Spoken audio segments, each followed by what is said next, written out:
lounging, son. Welcome back to the Comic Lounge podcast, guys. And this is a monumental event for all 7 viewers and followers follow along as we did our mighty Fables read. We are finally fucking done. Oh, thank God. It's bittersweet. Like, I read the deluxe edition, right? And there's a little forward. I sent it to you, but there's a little forward from Bill Willingham. He was talking about, the end.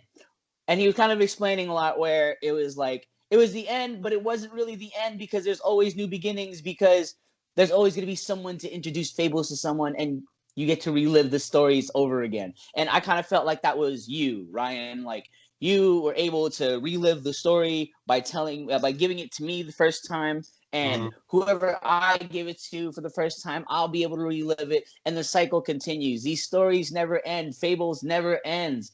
And man, although this is the end, as bittersweet as it was, I am so glad it's over. It was a heavy read, dude. It was a heavy read. It took up. Wait. When did we start? Months ago.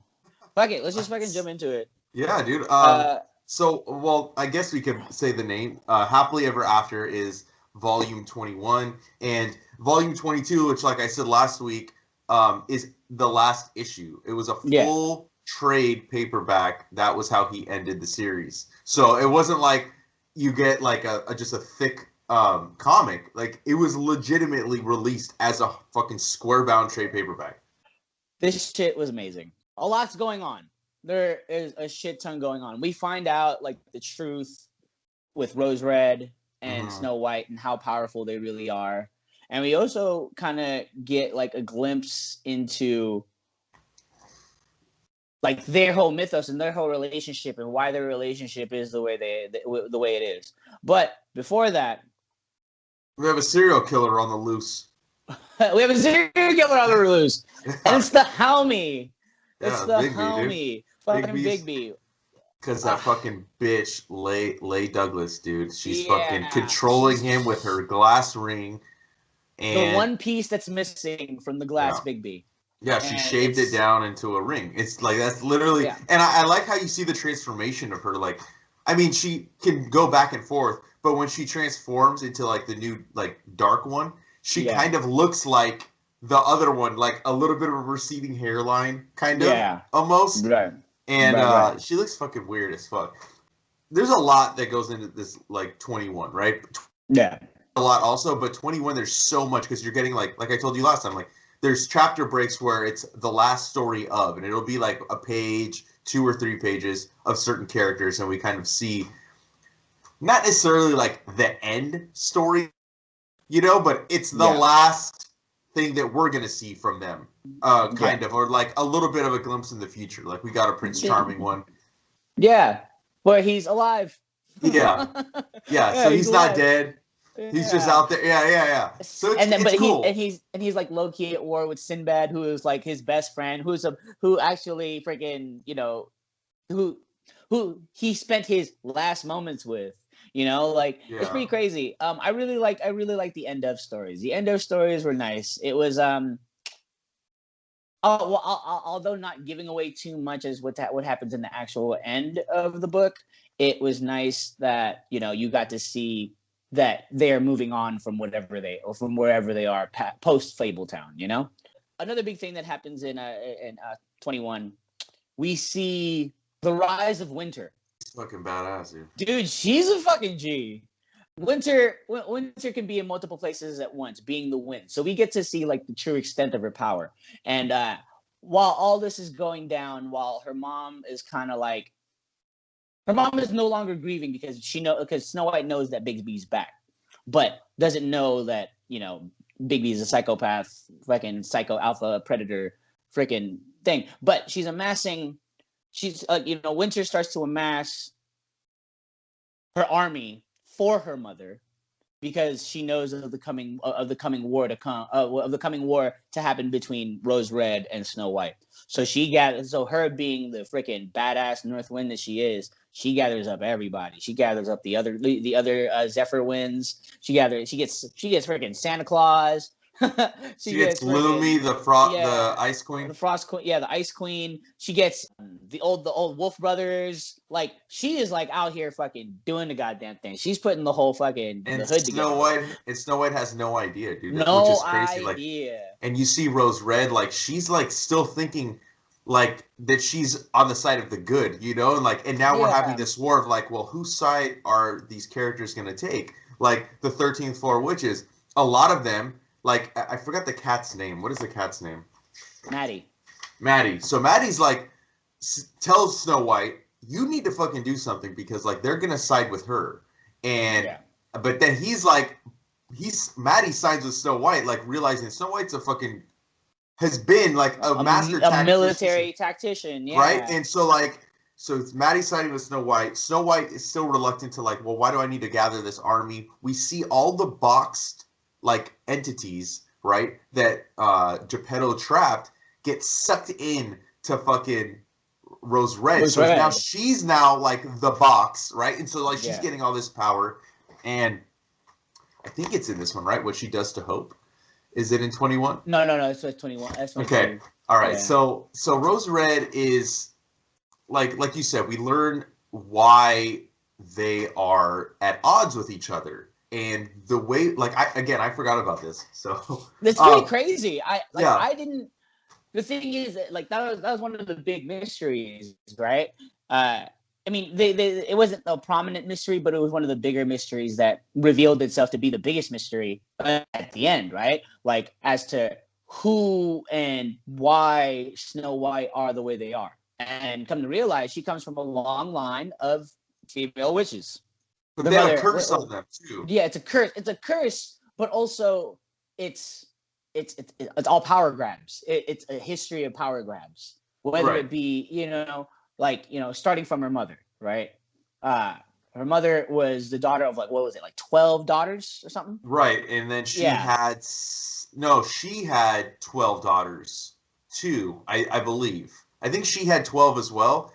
And then Snow White Rose Red's mom, like as the mother goes to her, right? Because Snow White Rose Red's mom is the youngest of the 12. Yeah. And so they start like offing one another, right? And Snow White's mom goes to the sisters and is like, look, I'll give up my magic. I'll give up, like I have been deflecting the magic. That's why you guys haven't gotten powerful, because I've deflected it from going into you. But I will going into me. Yeah, and going to me as well. So I will release it. I will give you mine. I'm going to go away. I don't want to deal with this. And, so over time, all the sisters they off each other. They start killing each other. And the last one standing goes to the mom and goes to Snow White Rose Red's mom and is like, look, I know that you still have, you have to have something in you. Yeah, you have to have soul power. And dude, she's looking like cold bitch. Like, this is where Snow White gets her like genius like tactician stuff, right? Is like she's like, oh, like here's a peace offering, here's a rose. Here's a rose. And it pricks her, dude, right? And then as the last sister's gonna attack her, she fucking does a spell and fucking wraps her up and fucking turns her into fucking weeds. And that was all part of her plan. She got the fucking poison into her that way, and now she has the power. But she still doesn't want to fucking be involved in that. So she's secluded. She doesn't want to have kids. And then this fucking guy comes, Snow White Rose Red's dad, and falls in love. And she falls in love, like madly, deeply, super in love. And Rose Red has to actually see the wedding night, which I thought was really funny. It was hilarious. So like, you had to show me this? I'm like, yeah. And wait, all the while, it's fucking Jiminy Cricket who's showing freaking Rose Red this entire history, which I think is fucking hilarious, because it's not like Disney Jiminy Cricket. No, he's like fucking cricket. He's just a cricket. He's just a fucking cricket ass cricket. Yeah. But what's crazy? So like, as she's with the dude, she's like, we can't have kids. But then she has one. She's like, all right, I'll stop at one, because then the curse won't have them going after each other.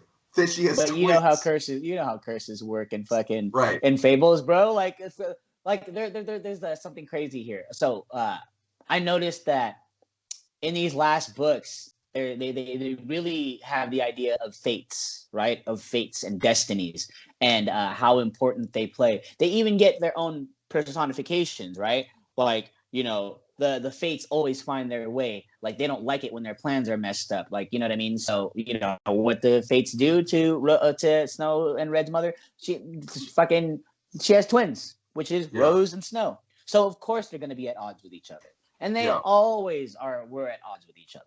And but it's a cool way to like say like why they were. It's not just like, oh, it's sisters bickering, or oh, it's because Snow White left. Like, no, like inherently in their fucking DNA, like they are supposed to be at odds with one another. There's always the power grab. And like you kind of see it switch. Like Snow White was really powerful, right? And had her moments throughout the series. Rose Red, with this new Camelot, has kind of really come into power and like kind of come into her own. Like Rose Red has the option to just go away, and then they don't have to kill each other, because like they essentially have to kill each other, or I mean, like that's the only way it'll end. And like what's also cool, like fuck it, I'm gonna jump into 22 here, but they always have daughters, right? And I didn't even I didn't realize it till didn't Rose register Red, until Rose Red figured it out too. You know, like I kind of like, oh yeah, that's true. Like Snow White had boys. So like the curse is, maybe it's not broken, but it's kind of been turned. It's been twisted, right? So like let's backtrack for a bit. We'll get into the end of Rose Red and Snow White when we dive back into 22. But let's talk about a powerhouse fucking fight of the century that I didn't know I wanted.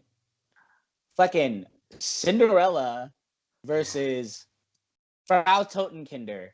Whoa. Holy crap. What the shit was that? That shit was badass. I'm planning on reading the Cinderella stories because she's a G. Why did she go after Frau Totenkinder too? Oh, because Snow White, military tactician. That's after Maddie said you gotta fucking handle your shit. You know what I mean? Like I was like, fuck yeah, dude. And like you don't really know what she's like. How is she gonna go about it? Because Frau Totenkinder, we think, is kind of powered down. Yeah. But no. So she sends Snow White with all these magical trinkets that Frau Totenkinder actually gave her, that she was supposed to return but never did. Fucking goes after her and back at to the Fable Castle stronghold, right? Which is fucking crazy because, like, I mean, this is why I'm curious. This is why I want to read it, because Cinderella just keeps on popping in here and there, like for certain missions, just being a badass, but like without reading the books, her books, you don't really get a glimpse as to how badass she really is until the big fight happens, right? And when the big fight happens, holy crap, it literally decimates the castle. It destroys the castle. Absolutely destroys it. During their fight, actually, freaking, that's when the magic's powered down to hide Fable Castle, and it becomes revealed to the Mundy world. Like we're talking about cops. Like, what the hell is this? Like, legitimately. And they see Ozma just like flying, this little girl in a fucking superhero costume. Yeah, and Ozma. Yeah. I feel like we could have got a couple more volumes. Yeah. Like now having finished it, like I feel like, or even maybe one more, just to kind of see more of the reaction of magic entering our world. You know what I mean? Because like they kind of explain like what's happening, and like we learn also like what happens with Fabletown Castle, because like they really lean into the fact like the whole point of Fabletown was to be there for them until they could go back home. And then like Bigby calls it out. He's like, well, that's why it got destroyed the first time.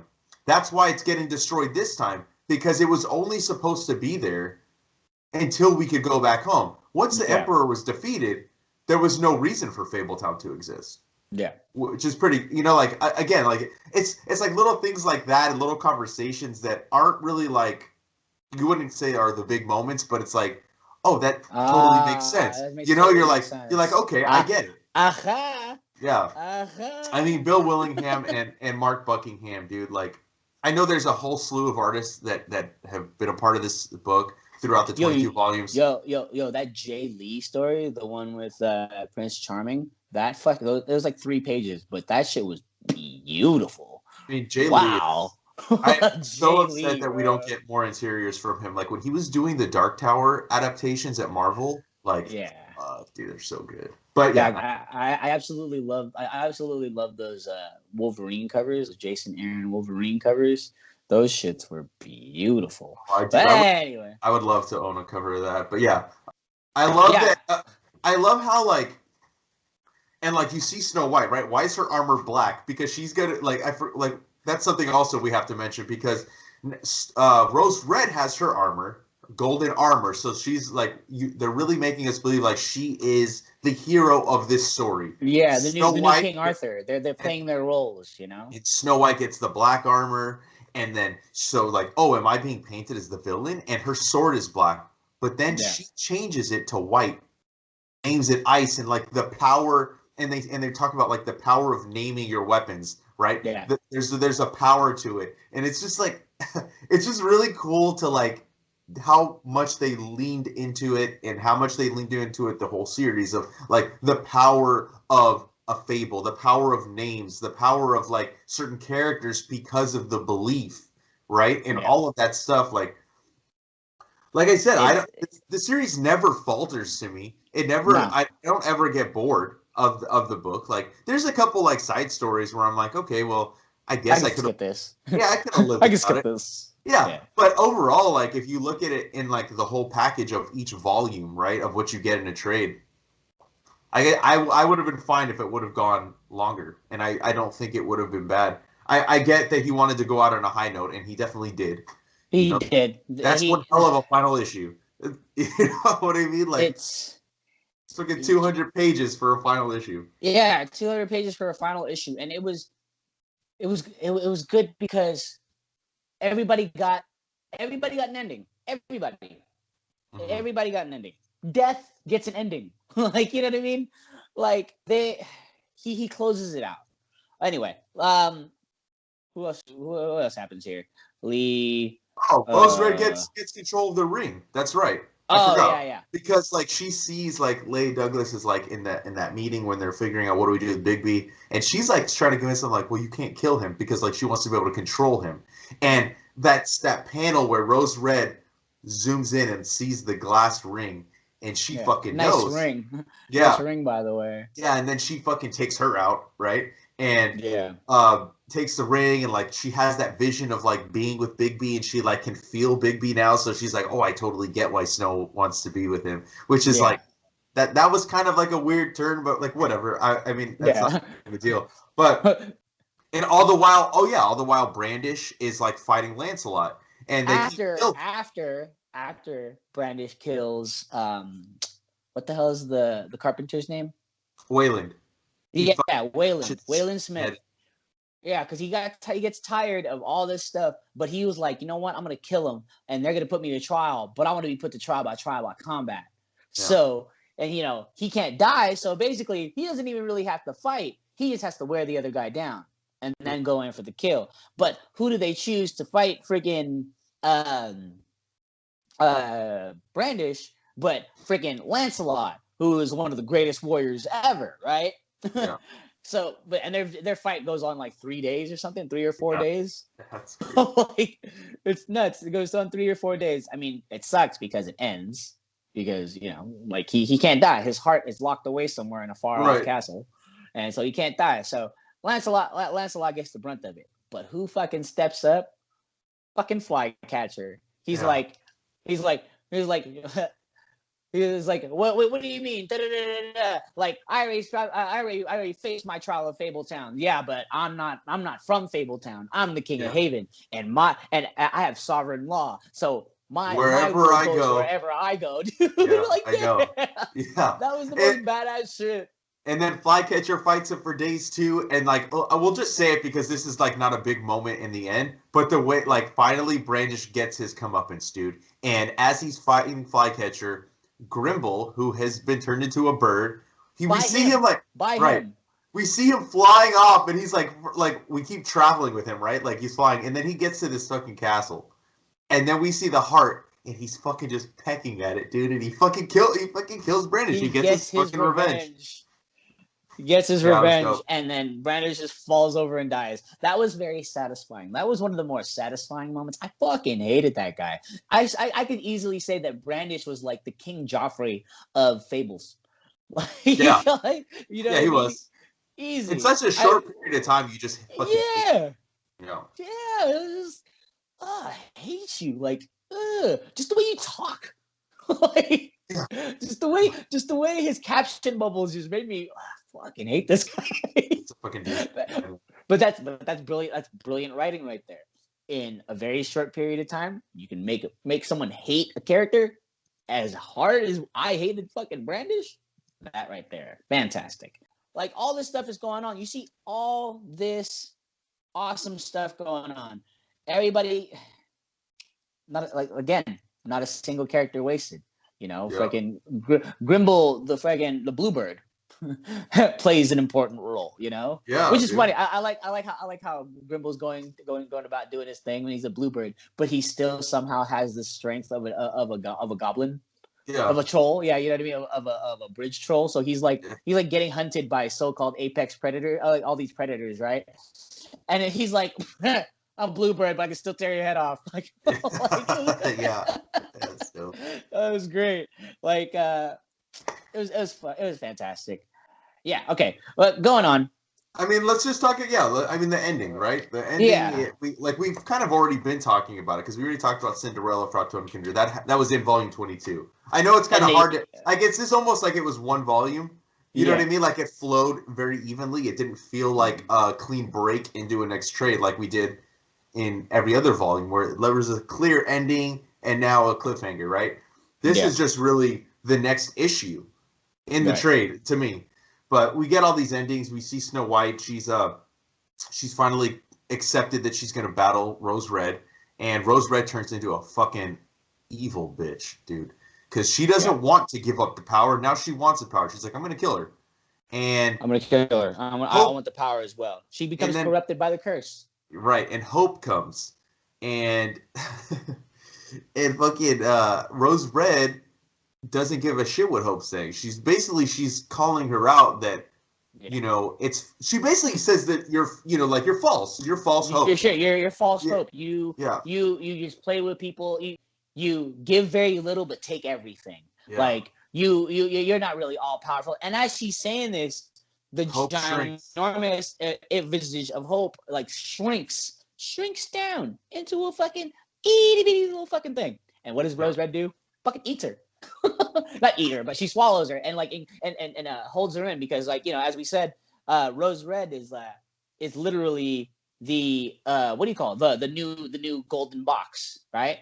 So she's holding all these powerful things that's happening, right? And it's just crazy. It's crazy how it's crazy how powerful Rose Red is. Yeah. It's crazy. It is. It's nuts, dude. It's such a big 180 from her being depressed as shit in a bed in the farm. You know what I mean? Mm-hmm. So you see her rise, like she becomes something so different. Like I was kind of getting annoyed with her. She was annoying for a while. And keep in mind, like in the first volume, she was over here doing plots and schemes with Jack. Little plots and schemes. It was like, you know who they reminded me of? They reminded me of the couple in Pulp Fiction that robs the diner. Yeah. You know what I mean? Yeah. Honey Bunny and Sam Roth. Yeah. You know what I mean? I'm picturing the scene right now. Yeah. It's crazy how she turns and how wise she becomes too. And you realize that she's actually one of the more smarter Fables because she's figuring all this out. She got to witness what happened to her mother and her sisters, and then she figures it out. She's the one that's like, like you said, like we can break the curse. Or we can't break the curse, but we can stop it from being at each other's throats. And Rose Red does what she neglected to do the first time around. And she's like, look. She goes into parley with Snow White, and they meet up, and Bigby's there too, and Bigby, being the muscle, and oh wait, no, I totally skipped the part where Snow White was about to plot to freaking just sneak attack the entire Rose Red military camp, right? Well, you also bypass the fact like how Flycatcher leaves because he's got a huge army, and as Snow White is trying to get his army, she asks, right? She sends somebody to ask him, and he's like, and then we get that double page spread of like Flycatcher evil, and he basically says, "No, I can't because they won't stop there. Yeah, we'll defeat Rose Red, but then I'll defeat you, and then I will rule all." And he doesn't it'll be want a new empire. Yeah, I mean, look at It'll this. Be a new empire all over again. Look what Shelley Bond gave me. I have it in a print, bro. What? Oh, yeah, it's badass. Oh my god, that shit is so badass. And the crazy thing about that is it's like, you know, it's Flycatcher narrating, so you get kind of a profile pic, but most of the page is like the vast army of what could be, and then you see this freaking evil-looking fucking Flycatcher and like regaled in like military armor, just ready to go, but like the faces are totally different. It's a whole different Flycatcher. It's not our Flycatcher. And the crazy thing about it is, like, you know, he's like, yeah, I have the power to raise wooden soldiers, you know, and whoever side I decide to take, they will definitely win, but I can't do that. Yeah. You know, and that's what I love about Fly, dude. Like, he knows, like, Flycatcher. I would have to say, aside from Bigby, I would have to say that Fly is like definitely like one of my favorite like male characters in this. You know? Oh, like, I agree. Like he is like there's like, you know, it's like in essence he's a little nerd, but he has such a strong heart and freaking such a good like honest heart about him. You know what I mean? And I feel that, you know, that's something especially in like all of Fables that we don't get a lot of. You know, like everybody is kind of out for their own, like in some weird sort of way. He's like the only one that is genuinely good all the way through. Never does anything evil or anything for himself. Yeah, he's not selfish at all. Yeah, he's completely selfish. It's funny because like in the beginning you wouldn't think that he would ever end up where he was. I think that for a lot of characters, it wasn't as shocking's not the right word, but it wasn't as predictable. Or other characters, maybe you could have predicted where they would end up, right? Like Rose Red, it's not that much of a shock that she turns into a fucking conniving bitch right here, you know? Snow White, it wasn't like weird that she was like continuing to lead because she was already a really good leader in Fabletown from Volume 1. King Cole, the mayor, he wasn't doing shit, and he continues to not really do shit throughout. You know what I mean? Like he's just and it's funny because he's always he kind of says he's like they ask him what side he's on. He's like, I'm on Fabletown's side, which is funny because there is no more Fabletown. So now he's really on nobody's side, and he's just kind of sitting there, you know, being all aloof. It's like the best description for King Cole for like this entire run. He's just aloof. Right, but Flycatcher I think is the most unpredictable. You never would have guessed that the janitor would have become who he is and how important he is. Really, from like the minute. I think the minute he leaves Fabletown, right? Yeah. The minute when he does his starts journey, collecting. Yeah, he starts collecting the artifacts. Right. And he starts. He goes into the well. And he really he gets the happiest ending, I would say. I mean, absolutely. Well, the very end is, I guess, happy too, right? We like the very like the last. Well, mine opens up. I don't know how yours read, but. I'll just show you real quick, and then so it goes like this, right? Yeah. And then it goes. Oh, whoa! What? That? I didn't get that. Yeah. So it fucking opens up, and like you get the whole scene, right? With well, fuck it. I'll just say it now. You get the whole scene with like after you said like Rose Red and Snow White, like they meet right with Bigby, and Rose Red turns. She flips. And she realizes, because like I said earlier, with the whole, oh wait, she had sons, right? So like maybe this is done. Maybe we don't have to kill each other. And she completely fucking does a 180 and she tells Snow, look, we will just distance ourselves. You know, like my army will leave and it'll be done. And we don't have to battle. We don't have to kill each other pretty much. You know, that's kind of like the gist of their conversation. No. And because of that, nobody had to die. Fabletown in New York is now a school, the Frau Totenkinder School of Magic, to train the new people, like the people that are now have magical powers because of like the leaking of magic that was happening because of Bigby, because he had cracks in his body. It was leaking magic into the world, which is insane, you know. But that quadruple page, or the quadruple page spread that I just showed you, we get to see the lineage of Snow and Bigby, and that was really fucking cool. You know, like it ends with such a beautiful moment, because Bigby and Snow get their happy ending, and Rose Red, after centuries of not seeing her sister, like they only communicated through Clara. You have one the first page out of the 4 pages. You have the first page, and Rose Red is coming into this room, seeing basically all her nieces, all her grandbabies, all her grandbabies, you know? And then on the 4th page, we have Snow and Bigby talking, and Bigby's like, "Oh, there's Rose Red," and look how far we've come. And it's just like, it was such a fucking beautiful moment. You talked about the forward that Bill Willingham wrote for that deluxe. Yeah, he has a whole goodbye and good night.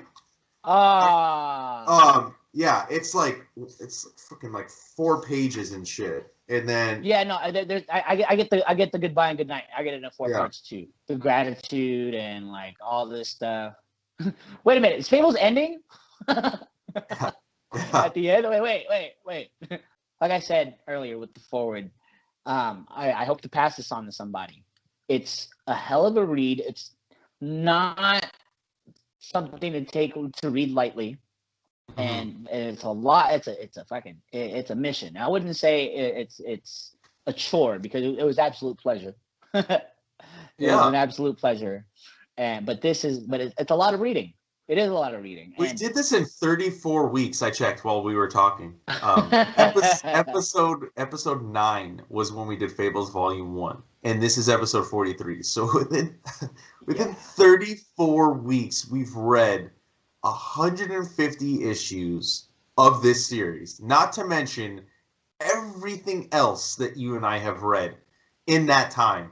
That's a lot of fucking comics, a lot of good comics. A lot of good comics. I mean, you know, like you said, like you hope to pass this on to somebody. I am so happy that you're the person that I pass this on to. I've told Ari, you know, I told my brother to read it.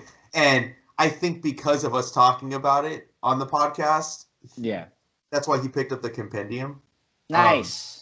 So isn't that like 1 through 50? The first compendium was like 1 through 50. It's 1 through 41 plus 1001 Nights of Snowfall, plus I think there's two other tie-ins or whatever. I'm not entirely sure. But he gets full immersion then. Yeah. Oh yeah, dude. I mean, it's a lot. There's a lot in there. But yeah, I mean, obviously, like I'm sure I've glossed over a lot of stuff. You know, like we see the prophecies. That's another important thing that we see before we finally get the happy ending. After we get Rose Red and Snow White coming to terms. That's it. Done. No battle. But then there's a lot more to read. There is a lot more in here. And if you remember when the whole Geppetto Blue Fairy wedding was supposed to take place, Lake was there and she sees Ambrose. Yeah, this is the biggest twist. Oh my god. So I remembered that. That was something that I remembered. I couldn't talk. I was waiting for the fucking reveal. I was like, what the fuck happened? Like, is Ambrose gonna kill Lake or something? That's what I thought. That's like legitimately what I thought. Yeah. And then then they have a story of Lake, and she's off doing missions, and she goes to meet with like these freaking gods and demigods and like higher personages, and she goes to them and it's like, I need 6 fates, like all happy, like happy beginnings, happy middles, and happy endings. I need all of that. I need 6 of them. And she's off doing her mission, and she's collecting it, and then all of a sudden you get a twist of it, and it's Ambrose and Santa Claus, right? And it's like da da da da da. Like, they're talking, and Santa's leaving, and he's like, "Are you sure that's enough? Like, I have so much more for the kids." He's like, "No, we don't want the kids to be spoiled. It's fine. And besides, the mother's been away collecting the presents for them anyway." And then it didn't really click until you see the kids with gray hair, and then I'm like, wait, it's Lake and Ambrose end up together, which is absolutely beautiful. You get the end. You finally see what's going on, and it's totally not what I was expecting. It's totally out of left field. But also, Lake is a total badass. Like, what the fuck? Oh. And then as she reveals, she's like, I just swing a sword that's possessed by one of the greatest ever and just let it do its thing. Like, oh, wow. And it's great. I mean, everybody gets an ending. And some endings are good, some for the most part, endings are good. I love Pinocchio's ending. They ask him to become president of the United States because he's honest person. Yeah, he's like, hey, well, one of the representatives of the Democratic Party, obviously, and it's like, I thought your nose is supposed to grow whenever you lie. He's like, yeah, it is, but like the thing is, I haven't lied so much, I don't even know how to lie now. Like, and some people don't like the unwavering truth, and then the party members were like, yeah, well, we figured we clean house and go about it a different way. The thing was just filled with adulterers, people corrupt, and then he's like, adultery. It's like, I'm all about the lecherous adulterousness. Like, I'm just upfront about it. Yeah, I think it's. Like I said, like we had it in Volume 21 with the 1-page, 2-page, 3-page endings, right, for certain characters, and then we get that in between the final ending and the like Rose Red and Snow White. But I like the prophecies, the summer prophecy, right? Like we keep seeing each one played out. The one with Dare was really like, because he's like, no, don't leave yet. Like, did everything work out? Like that was kind of a cool ending, because he was the one that sacrificed himself. And I think like Ambrose being the one to tell the honest account of what happened, right? Of everybody. So he writes children's books while also taking time to chronicle the history of the Fables. And he's basically been the one narrating all of this to us. Like, we're basically, what we've read, at least the way I'm perceiving it, is this is the account according to Ambrose. Yeah. This entire 150 issue series. The narration boxes never change. And it's only when revealed that Ambrose is writing it that I realized that it was Ambrose writing it the entire time. Mm-hmm. The narration box is always in that handwriting script in the yellow and kind of like page, drawn out like a page. It's always been Ambrose, dude. Yeah. And it's. I'm sad. I'm sad that I'm leaving. That these guys are leaving. You know what I mean? Like, but it's good. But it's good. It's good. No, I mean, you got other stuff. There's other spin-offs that if you ever like want to read, like it takes place in the middle of the series, like Jack of Fables, like ended, right? Yeah. I think like a few trades ago in terms of like when this ends. But yeah, Cinderella stuff. There's I think there's a prequel series. Bill Willingham didn't write it. I forgot what it's called. It's about Bigby, right? Right, it's about Bigby. Yeah. The Wolf Among Us? Is that what it is? Maybe? No, that's the game. That's the game spin-off that came out. The Telltale game. There's a lot. There's a lot of content. Yeah, and I love it. This is great. Every single character, not a single character wasted. I know. It's one of the best series I've ever read. This is... Like, I've read a lot of the early trades multiple times. Because, like, I would start, like, reading from the beginning every time a new volume would come out. And I did that for the first 8 volumes, right? So I maybe the first 7 or 6. I don't know. But, like, I would read them over and over again. So, like, those I knew very well. But once we got past I think it's the Battle of the Wooden Soldiers. I think is that what it's called? Yeah, March of the Wooden Soldiers. March of the Wooden Soldiers. So past that's when I stopped reading the series like over and over. So like from there on, like there was a lot of stuff I forgot. I remembered like the big key moments. Like I knew Bigby and Snow. Like I remembered that final image of them at the end. But yeah, it's a great That series. that that that that, that image lives rent free in my head. It's going to be in there for like the rest of my life. Yeah, Like it's just so dope. There's so many beautiful moments. There's so many beautiful moments in this, and like and whatever you take from it, whoever's story resonates with the reader the most, like it's gonna leave a lasting impression. Like because it's about growth, it's about change, it's about separation, it's about redemption, it's about hope, it's about family, it's about whatever you want it to be about, and just like any fable would be, right? And in this, I feel like with what Bill Willingham did here, I really do feel Bill Willingham and the entire crew, everybody, everybody in this is important, and everybody in this had their part to play. Just like everybody in Fabletown had their part to play, and it'll leave a lasting impression on you, regardless of what you take away from it, and regardless of like which character ends up being your favorite. It's funny because like I posted our last episode right onto my story, and someone who I didn't even think read it was like, "Oh my god, I love Fables." Like, what? Kumi, you read it? He was like, "Yeah." Who's your favorite? She was like, "Who's your favorite character besides Bigby?" And at first, off the top of my head, Flycatcher, right? Yeah. But then like I started going off and started naming like more and more people, and I was just like, dude, everybody. I loved every single character here, even the ones I hated. I loved because I hated them. Yeah, Like, no, I agree. I mean, you almost like love to hate them, kind of. You know what I yeah. mean? Like they're every character is written so well. The entire book, I mean, the entire series is just from beginning to end. It's one of the best series I've ever read. Shelley Bond, like bringing this to like Vertigo, I think Bill Willingham was like skeptical. I think I remember her telling me like he was skeptical, like, oh, I don't know if that'll work. You know, like, will people really want to buy this book? Well, they did, and they did for 150 issues, 22 volumes, 15 deluxe editions, spin-offs, all that shit. You know, like, I'm just so glad that Shelley Bond helped bring this project to Vertigo. You know what I mean? Like, she edited from the beginning to the end, edited the spin-offs. You know, like, that's a huge Herculean task to corral all this, to help put it together, bring all the talent.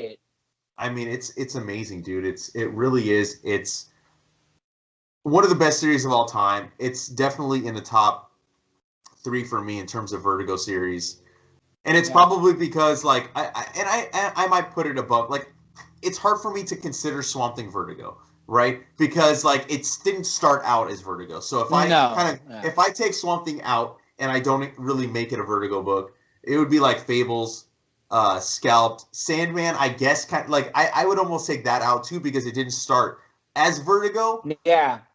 I guess top 4. I don't know, because like Sandman and Swamp Thing, even though they didn't start as Vertigo, they became Vertigo books and they were the proto Vertigo stuff, right? But Fables is like right up there as Scalped. It's just so good, dude. It's like the quality of the book never falters. There's no, like you said, no characters wasted. The writing is on point. The art is on point. The covers are phenomenal. Every single cover is fucking dope. Every single cover is fucking dope. Yeah. So like, oh man. And like, and then the guests that they have come in, the guests that they have come in are phenomenal. I mean, Michael, great.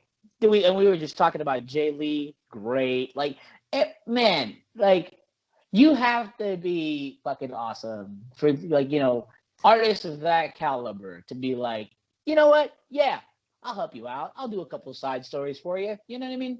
And man, that's Shelley. That's Shelley Bond. Because like look at the relationship she's like nurtured in comic books, dude. Like she is like friends, right? And with some of the best talent, dude. Matt Wagner, fucking like that doesn't have to do with this book, but like Michael Allred, like she calls him and he fucking does like her Hey Amateur. He does the cover, or he does work in her new like Kickstarter that she just did. Like she brings in some of the biggest names, some of the most talented names in comic books to every project that she's a part of. Yeah. And it's just insane. It really is. Like, oh man, I am sad that we're done with Fables, but at the same time, like I'm glad that like we can like, we'll do another series. We'll take a little bit of a break and then we'll pick a smaller series to We'll pick a fucking go. smaller series. Maybe like 8 volumes instead of 22. Yeah. Well, we'll do 10, but they're 5 deluxe editions. Okay, 10's fine. Yeah. Okay. All right. I mean, 60 issues isn't that bad, right? 60. No, 60 60 issues isn't that bad. 60 isn't Yeah. that bad. So like, but like 150, just saying it. It's I know. crazy. I know. And then I think, like, next up, I think Scalped. I know you've never read it, so I think Scalped is something I want to do next. We'll do Why the Last Man. Those are both 60 issues, so it's not like a huge task to fucking read through them. And they're broken up into 5 deluxe editions. So yeah, I can do that. I have no problem. Final thoughts. I loved it. You guys should go read it. Yeah. I don't understand why it took me so long to read it, but I'm glad that I did. And the thing is, whenever it comes into your life, just stick through it. Just stick through it because it is rewarding on all levels. On all levels. I agree. I feel like this is the type of thing that I could like give my teenage child. You know what I mean? I think this is a book that you could give to like almost anybody. Yeah. Like it has a little bit of everything in the book, like it's a good, right. I think, and it also, much like Sandman was an entry point to people for comic books, Fables was as well. Like a large amount of people got into like comic books because this was a good book to recommend to people that were like, oh, I've never read, like everybody knows these characters, so like anybody can jump in. So yeah, I agree with you, Dylan. I think everybody should check this book out and don't stop. Like once you start, just power through it. I mean, you don't need to like read it as fast as we did, or you could read it faster, like whatever. But this is one of the best comic book series of all time.